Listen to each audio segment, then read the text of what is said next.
Now, I've never really made a video running down through my extended Battlefield experience as a player and as a producer, including my experiences with EA. In the past few weeks, there have been many more than usual highly ignorant comments from people who are either just coming to the channel new without knowing me as a producer, or just your standard YouTube agitators. So let's see, which am I? A Battlefield fanboy who breaks down other games like World War III just for the sake of it? Or am I a hater of Battlefield who loves to just crush on anything new into the game? Yeah, that's right. After 15 years of playing Battlefield and about 7 years covering it on YouTube, that's right, I'm just a hater of Battlefield. Let me break down the whole thing for you from start to finish. Also, I'm just speaking from memory, okay, so give me a break if anything is not spot on, but largely I feel like everything here is accurate to the best of my recollection. Now, when I first started putting videos about Battlefield onto YouTube, it was essentially just to help out people in my clan at the time and to maybe give some hints about general ways to improve your team play to others, or just post some interesting rounds, and that's largely what I carried on doing. It was a fun pastime for me and I just kind of enjoyed it. And as things went along, I got involved with a community called Battlefieldo. It was kind of like a community platform for Battlefield. And this also then got me involved with Pixel Enemy. I wasn't even a producer really, a YouTube producer at the time. I was just someone putting videos on YouTube.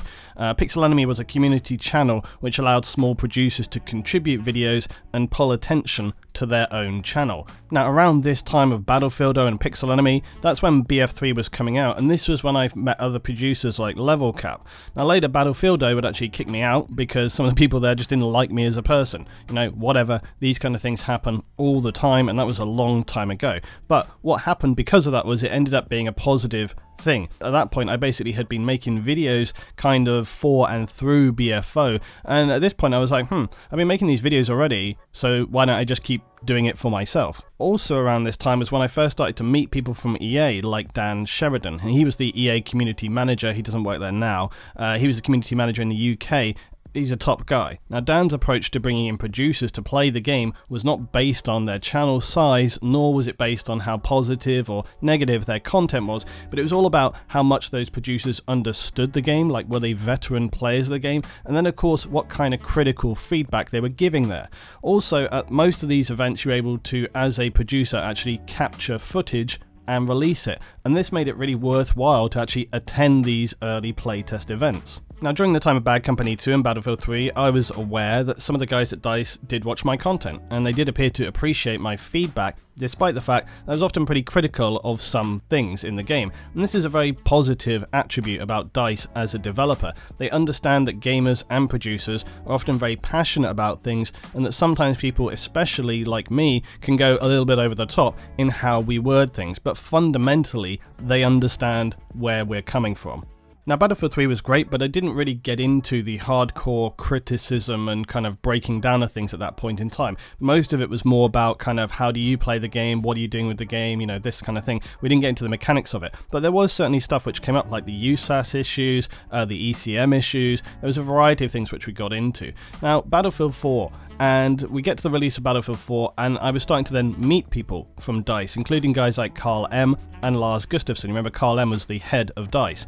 Now, as well as other people from DICE there at events and stuff that we would discuss a variety of things. Now, at the event for the Battlefield 4 reveal, I really felt like I heard a phrase for the first time, and I thought it was very positive.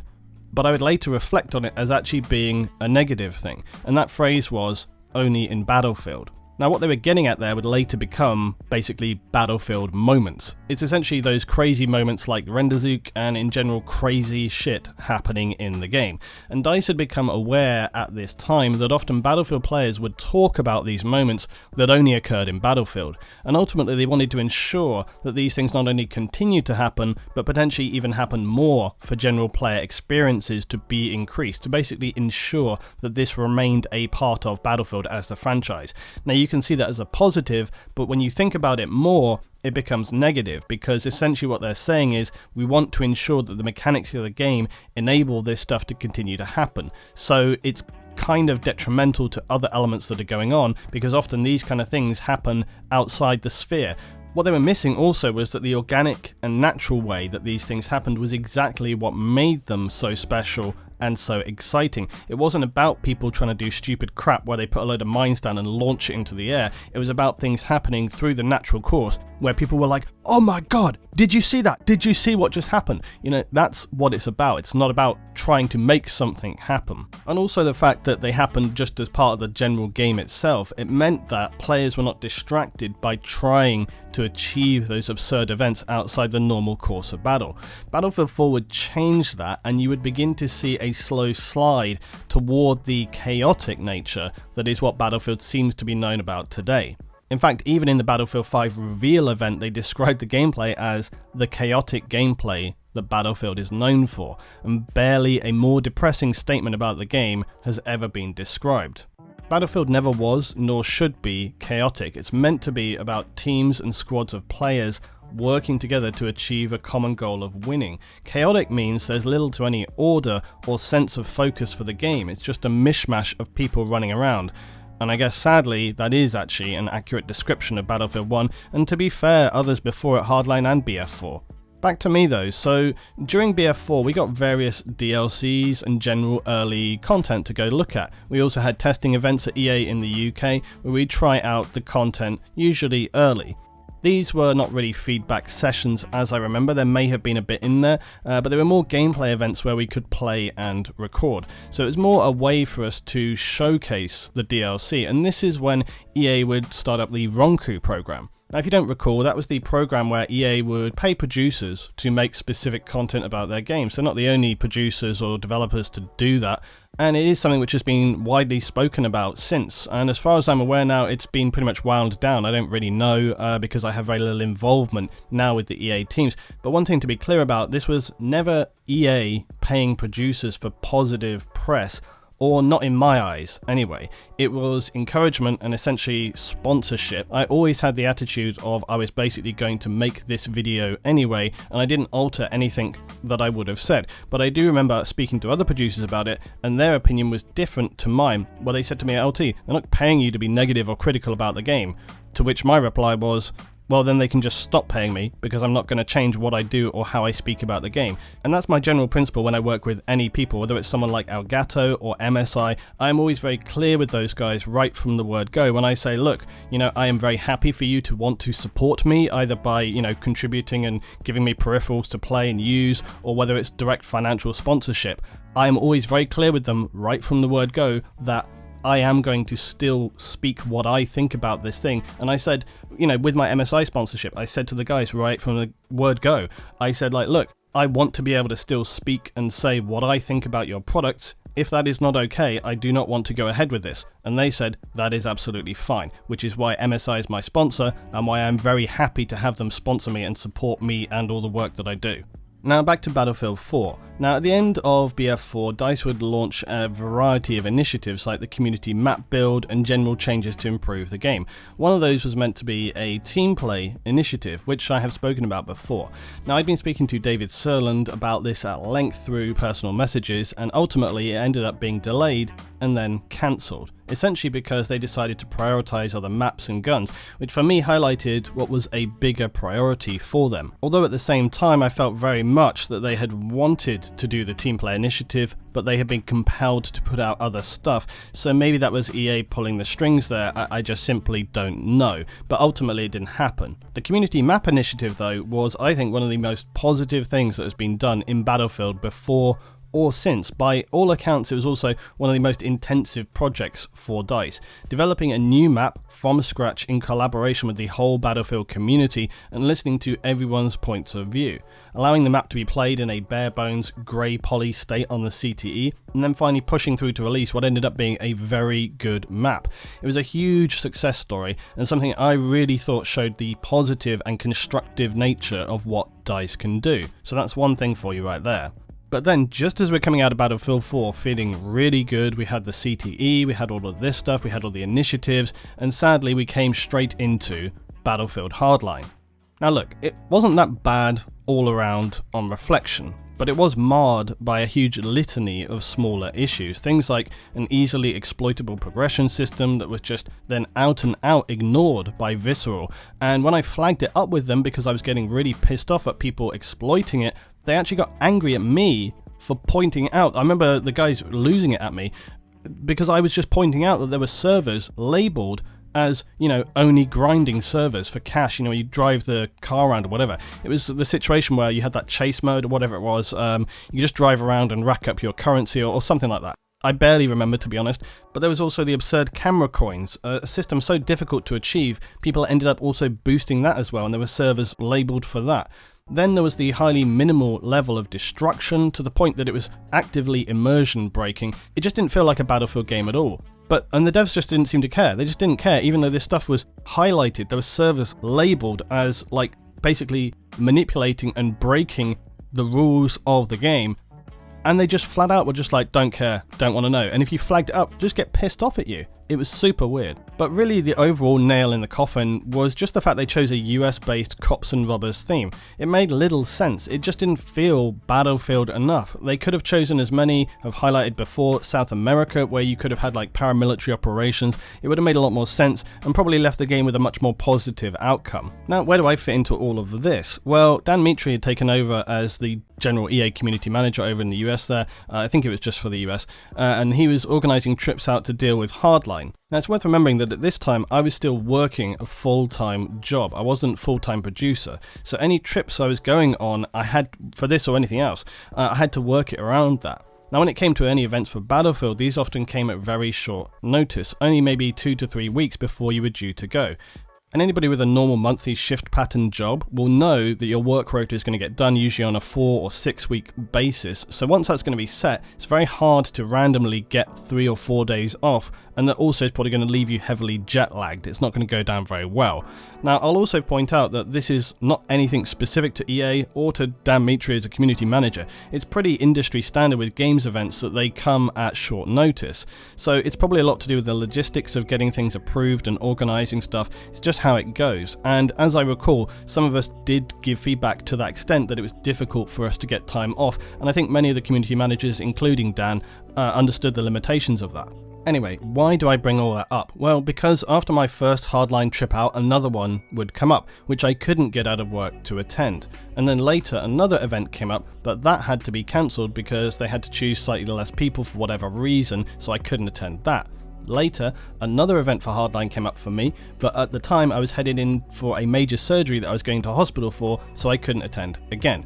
So through one thing and another, I just ended up not really being able to attend the majority of Hardline events. Now, broadly speaking, now, I feel like I probably didn't miss much, but it's one of those things that does get noticed because, of course, you know, you're going to be like, hey, we keep inviting this guy and he can never seem to attend, which, let's be honest, is totally fair. Now, one other big change had happened around this time, and that was back in the days of BF3 and BF4, EA generally were letting producers capture content early at events. Through Hardline, this pretty much did not happen, and it made many producers start to question the quite significant time and effort required to attend these events as being worth it or not. Because while you may think, hey, I'd love to go on to this trip, don't be so ungrateful, it's very different if you're a small producer because it feels a really huge deal to you. But if you're a big producer, you're thinking about what content you've got to put out because you're working on it full time. So if you think anybody who just wouldn't want to go on this based on the fact they're not going to get much out of it would be ungrateful, if you want to think of it that way, you're just not being realistic. Going on trips to studios sounds great, but it's like a friend of mine who flies to the US and Asia regularly for his work. He works in publishing, and it sounds glamorous and exciting when you tell people you're jetting off to X place and the company is paying for it for you. But when it's literally just for a work-related event, you really don't do much else while you're there. It's not a holiday. So firstly, you've got to get from wherever you are to usually a major airport, which takes a long time often. Then you've got to fly 10 hours or so to wherever you're going to go to, which is exhausting. Whilst you get there, it's like 90% all testing feedback. You're crashing out, sleeping from jet lag the rest of the time, and then you're on the way back again. And if you get nothing else out of it, it doesn't feel that worthwhile. So for a producer, taking time away to go and do so is a serious consideration to make in terms of what you could actively be doing else with that time.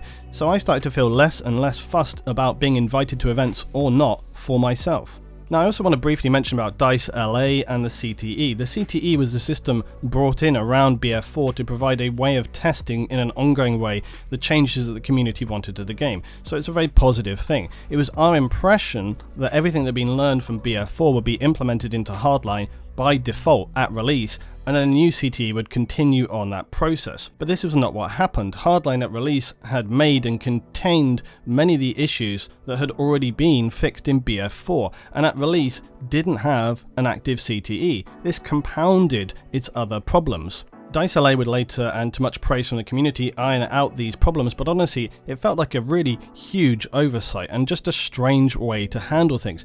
But DICE LA did do very positive work, and they were clearly invested in trying to get things right, which once went wrong, each time hoping that the next leap would be the leap home. Now lastly, let's talk about this point about premium and DLC, essentially season passes. Now, I've spoken about this a lot in the past, but Battlefield Hardline was the game that made me truly understand why the concept of pre-purchasing DLC is so totally broken and such a monumentally stupid idea for anybody to do. And it's why ever since then I've been telling people, don't buy season passes, they're a stupid thing to do. Because back in BF3 and BF4 we never really had a Battlefield game that you didn't want to play beyond a year. Hardline was the first Battlefield game that people really stopped playing in a matter of months, even weeks. And this meant by the time the first DLC came around, people were finding it hard to find games. You might remember producers making videos to that effect. This not only made people to start to see, including myself, that pre-purchasing content that you had no idea if there was going to be a player base for was a highly flawed concept and gave little to any benefit to the player beyond saving maybe a small sum of money. It was essentially just rolling the dice and hoping that you would get something good. But why do that when you could just purchase it later? The risk didn't stack up to the reward, and it would also compound people's feeling about splitting community, and that perhaps the DLC Hardline would have been better had it been partly available at the time to the still existing community.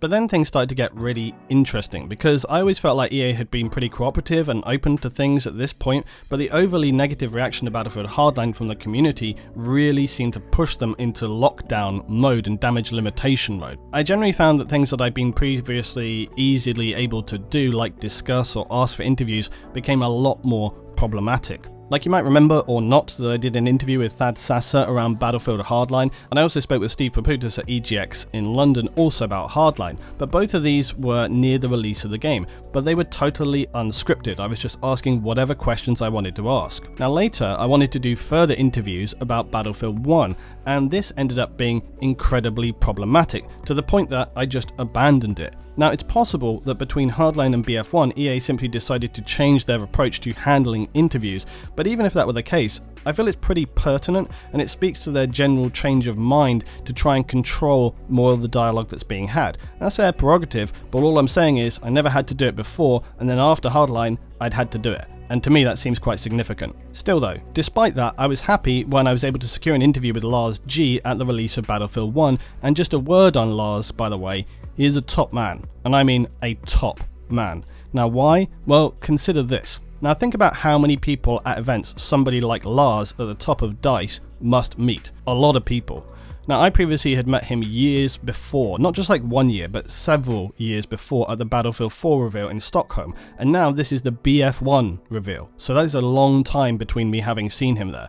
And the first time I met him was at this party at the reveal, and I somehow managed to just kind of catch him, and we ended up in this quite extensive discussion about Battlefield in general, and it went on for about 30 minutes, and he just turned up at the event, and then we just got into talking. And I remember clearly Lars, he's highly invested, very passionate about the game, as you would obviously expect him to be. So now when I grab him at the BF1 reveal in London, he wasn't prepared or had arranged to do an interview for the BF1 release with me, but he not only remembers who I am, but then just rolls through my questions with no trouble. So you see, this is what I mean now when I repeatedly say that there is a big difference in my mind now between generally the people at DICE and the people at EA. And being completely fair, I expect this is honestly not the people working at EA's fault. They're no doubt having to follow the general order expected from up on high. It's probably a lot more, I guess, corporate. And I'd imagine that's a very different kind of tone and way of working from a company like DICE to a company like EA. So now, BF1. Now look, it had its plus points, but for me, BF1 was just a fucking disaster.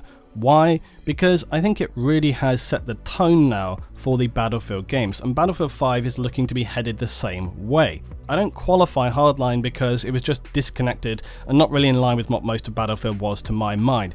It also marked the change where instead of presenting a clear, this is what our game is, do you like that then join us, or don't like it, sorry move along. No, with Battlefield 1, they've gone down the same route that Battlefield 5 is going down, and that's where it is very different from previous titles like BF3, BF4, even Hardline, and perhaps that's simply because those games were not set against a historical backdrop. But what I'm trying to say is, those previous games were kind of like, this is what our game is, do you want to play that game? The modern ones, like BF1 and on, seem to be going down this route of, hey, we can be one thing to all people, come welcome. You know, it's about spreading the net as wide as possible, and it seems like the principle is not so much about making the game and just making the game which will be most saleable to most people. It just feels to me like the agenda has changed. That's really my main grievance. Now, despite the fact that BF1 is very clearly an alternate reality where everyone in World War I either has an SMG or is carrying about 20 grenades or running down a hillside quickscoping people, you know, just rogue killing people with planes and so on. Despite all of that, the air of history still runs around it, it runs through the game, and so people simply can't help but feel like that is a jarring thing.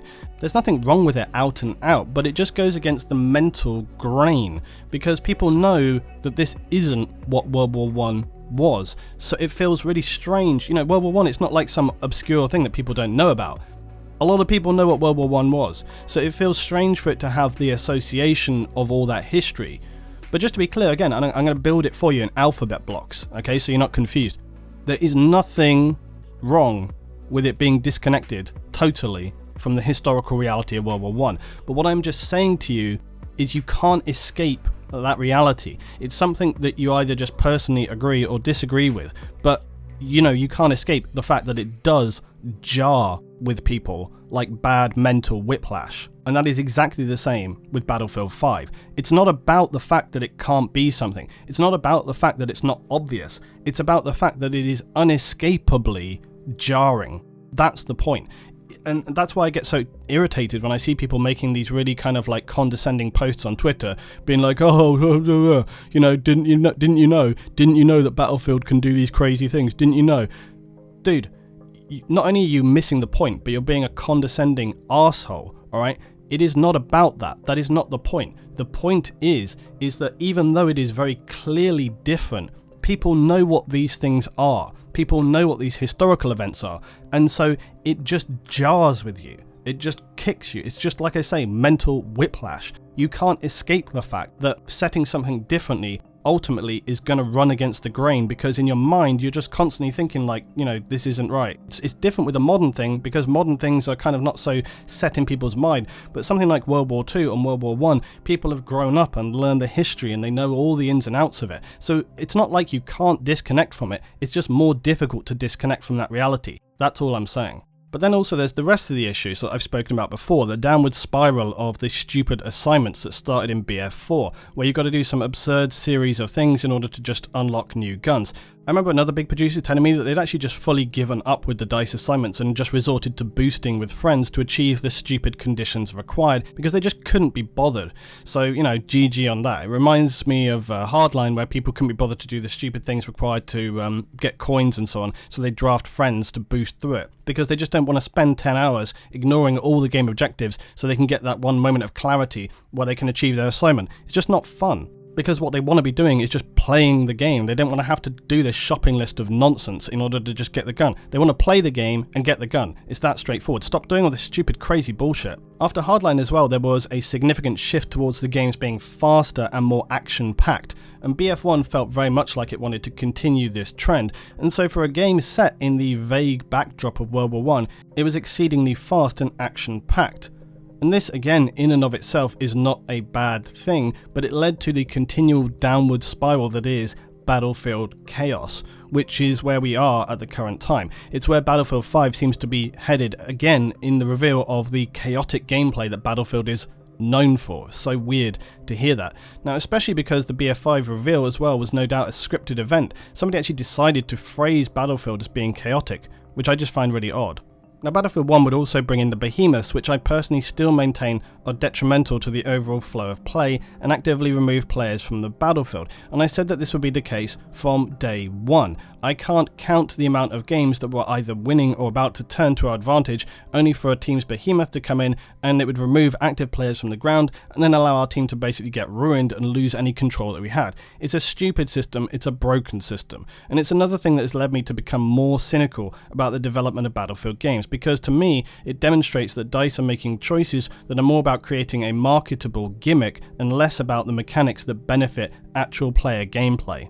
So let's talk about my involvement now with EA at the point of BF1. Well, to be honest, it's been pretty much non-existent. But to be fair, during this time and over the past 4 years, my channel has been almost exclusively based around Arma, which is, I am certain, a large part as to why I was sidelined, because simply my channel is not purely Battlefield focused, and also I even made videos saying that I was done with Battlefield. Now, technically, I still am a game changer by all accounts because I still get emails about it, but I've not had any active involvement with it at all. But honestly, for the most part, I'm fine with that, for the simple reason that the EA marketing department that run the Game Changers events not DICE themselves, as far as is my understanding. And ever since Hardline, I've not really felt like things were the same as they were when I first started working with EA.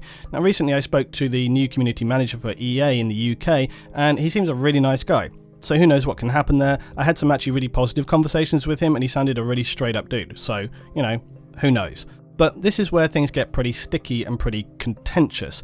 And I'm just going to be straight about it. It's where you start to see people like Westy being pushed right to the front of Battlefield events for whatever reason, and people like Level Cap and X Factor actively excluded from Battlefield events. I didn't realise until recently, Level and X Factor were not invited, as far as I'm aware, to that EA Play event, which is mind-boggling because Level and X have just been all about Battlefield. So I cannot understand this. As far as I can tell, they're even actively excluded from these events. Now, Jack, as I've said before, he's one of the few producers who always gives a very straight point of view. So thank God he hasn't been cut out of things as well. Now, look, I don't know the ins and outs of these things. There's possibly more or less to it than just favoritism and perceptions, but I think anybody could read between the lines here and see that the Game Changers program these days seems to be more about people who are focused on producing solely Battlefield content and also doing so in a largely positive light. That's what I see. I could be entirely wrong about that, but it's how it appears to me, and it doesn't feel like it used to when I was doing stuff earlier in the Battlefield series. That's just my perception. Now, as much as some people might protest that this isn't the case, it's what I see and what I think a lot of people see. Now, just by me saying this, I'm sure some of you are going to be like, oh, LT, jealous you're not in there. Look, like I said, at this point I feel like I've tried to lay out for you my pretty fair and clear and calm explanation of how we got to this point. And to be honest with you, I'm not really that fussed either way. It'd be nice to go to the odd event here and there, maybe have some extra gameplay here and there, but honestly, right now on my channel, I'm producing content like the lore stuff, which does 10 times better for me than most of my Battlefield stuff. And it doesn't mean I have to take days away to go and secure the content for that either. So you can really believe me or not when I say that it would be nice to be a bit more involved around Battlefield, but I really just don't care that much one way or the other. But if you look at how EA are pushing some producers and actively excluding others, that should be something which is concerning. It doesn't take a genius to read between the lines. However you choose to interpret it all is just honestly up to you. So lastly, let's come to Battlefield 5 and where I am with it. Well, quite honestly, we can't know yet. I'm seriously not blown away though by what we've been shown so far, and I find it really strange that other people are, and it does go hand in hand with my general belief that people get hyped up about nothing and they're just setting themselves up for a fall. As with BF1, it's a game set loosely against a historical backdrop, but it seems to rail against almost everything you would expect from a game with any semblance of authenticity from a historical point of view. It's brighter, it's more colourful than previous Battlefield games, which most people seem to feel like is just its style, and they're fine with. I personally think it's an effort to appeal to newer audiences and catch people's eye. Many of the mechanics that were lauded as being really progressive from the angle of team play are worryingly already being overshadowed by the talk of stuff like Battlefield Royale and the sheer amount of visual effects in the game as well. So some huge positives for BF5 though are its increased destruction, which looks absolutely incredible, and also yes, the infantry mechanics that I just said are being overshadowed by other things. The fortifications seem really pointless to me now that we've seen them in action. It just seems like something that is a waste of time, honestly, and I'm not even sure why they're in the game. The sound design seems to be on point as ever, but overall it looks like a polished DICE game, but really how it's going to play is anybody's guess. My general vibe at this point is that it's going to be like BF1, but maybe a little bit more tactical and paced.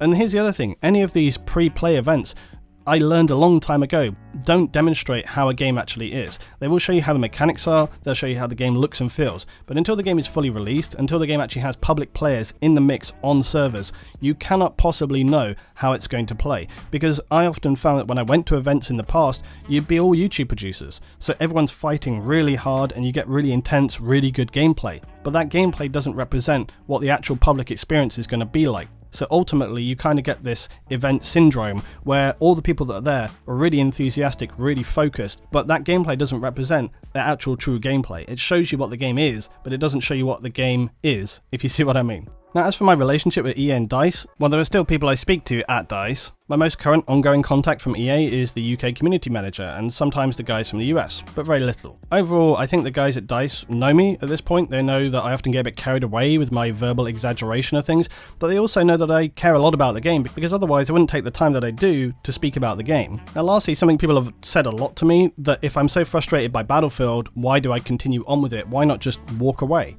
And it's true, it's a strange one, and I think honestly for me it's one of those things now where I've been covering it for so long, I kind of feel like I actually can't walk away. When you've spent so long learning the ins and outs of something, and it feels like I have a genuinely established knowledge, not just of the game, but how it has changed over time for better or worse, I can still find myself having excellent rounds of gameplay as well, even in BF1, and I still get the feeling of like just one more round. But back in the days of BF4, I couldn't stop myself from playing Battlefield. I actively would have to tear myself away from where I'd be playing it for like 7 or 8 hours at a time.